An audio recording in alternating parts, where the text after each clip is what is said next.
હવે કેમ છે? રાહત છે પગમાં, એડીમાં? આ છે ને પગ આમ એ પછી કરી દઈએ આપણે. પેલા એડી નું જોઈ લો ને થોડું. અત્યારે એડીમાં કેમ છે જો, પછી પગનું કરી દે. અહીંયા અહીંયા દવા લગાડી તમે? હા. આ બાજુ બી આવો, બેસી જાઓ.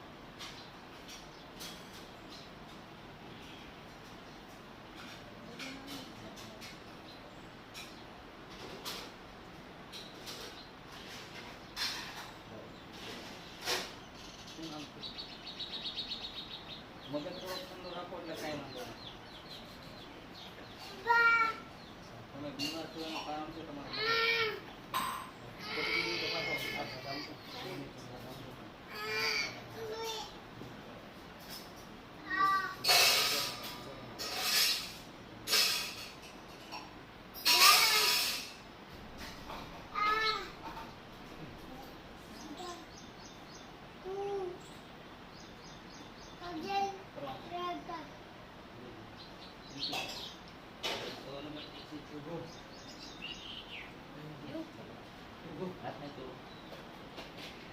શું નામ તમારું? શું કામ છે? ત્યાં શું તકલીફ હતી? બરોબર છે.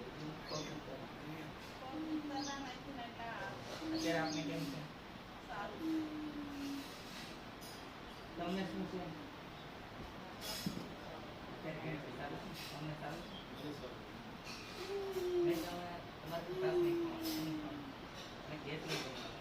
તમને ગેસ બે બટેટા બિલકુલ નહીં ખાવાનું. બટેટા નહીં ખાવ તો કઠોળ નહીં ખાવાનું. કબજિયાત રહેશે આપને? નહીં રાખવાનું. કબજિયાત નહીં રાખવાનું ને. તમારું મેઇન કારણ છે કબજિયાત અને ગેસનો પ્રોબ્લેમ. હાલો જે રીતે ચાલો તમે દવા લગાડી બેન? ઊભા થઈ જાવ જોઈએ.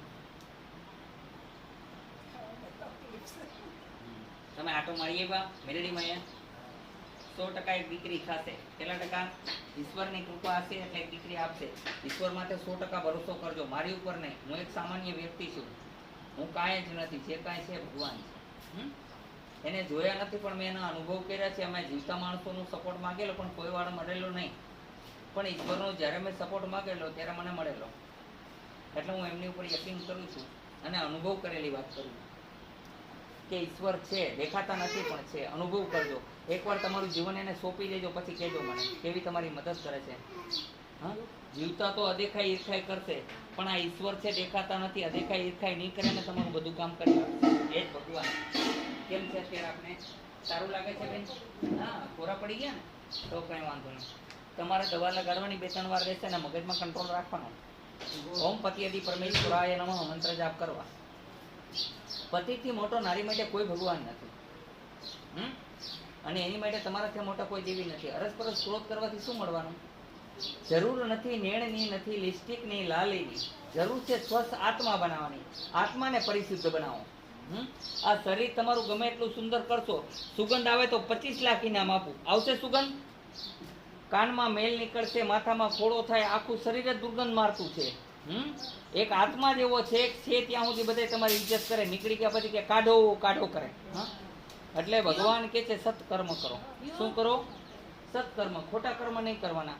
અને હું તો કહું કોઈ મંદિરે મસ્જિદે જાઓ કે ન જાઓ પણ કોઈની આગા પાછી કરો નહીં અને કોઈની અહીંયા ખરાબ વર્તન ન કરો. એટલે ક્યાંય જવાની જરૂર નથી. અને સંતાન માટે માતા પિતાથી મોટા કોઈ ભગવાન નથી. જીવતો જાગતો કિસ્સો છે કે ગણપતિ મહારાજે ખાલી ભગવાનની સેવા કરેલી, એના માતા પિતાની. તો આજે એમનું સર્વપ્રથમ પૂજા થાય છે. કાર્તિક સ્વામી અનંત ઈશ્વરને મળવા ગયા. જ્યારે ગણપતિએ માતા પિતાની પ્રતીક્ષા કરી તો આજે નામ મોટું છે કે નથી? અને તમે ભગવાન કૃષ્ણને રામને ભજી લેજો એકવાર.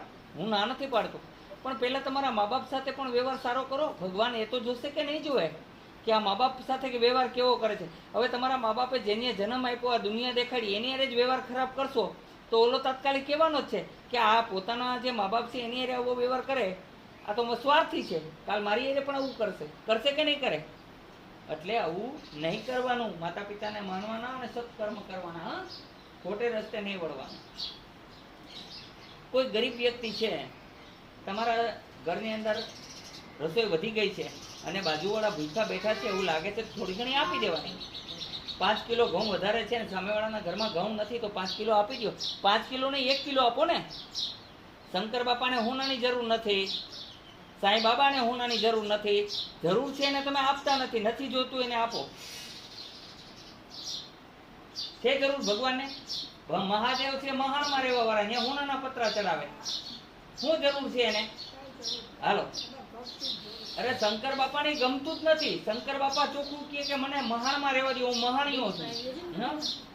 એને સોનાના પતરાની શોભાની જરૂર નથી. સાંઈ બાબા સિમ્પલ સાધુ હતા, એને સોનાના પતરાની જરૂર નથી. હવે તમે બધા સોનાના પતરા કરીને અહીંયા લૂંટ કરવાના ધંધા કરાવો છો, પછી કે લૂંટ થઈ. જેને જરૂર છે એને તમે કોઈ પૂછતા નથી, અને નથી જરૂર એને પૂછો છો. કોઈ કથાકાર હશે તો પૂછશો, લ્યો તમારા ઘરનો આ આવ્યું છે, લ્યો 25,000 નાખી દો. ભાઈ એને નથી જોતા.